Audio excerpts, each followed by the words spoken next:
If you've lost access to your Apple ID and cannot receive verification codes, you can still attempt to recover your account.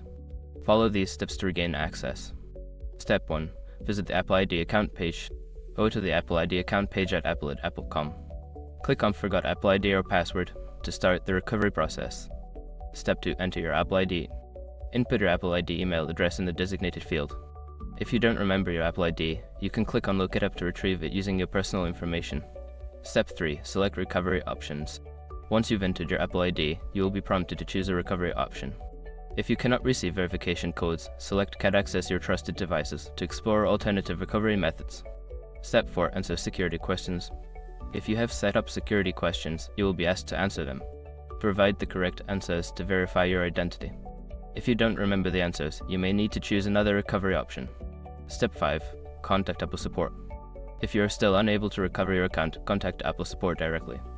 Explain your situation and provide any necessary information they may require to assist you in regaining access to your Apple ID. By following these steps, you should be able to recover your Apple ID account even without verification codes. If you encounter any issues, don't hesitate to reach out to Apple Support for further assistance.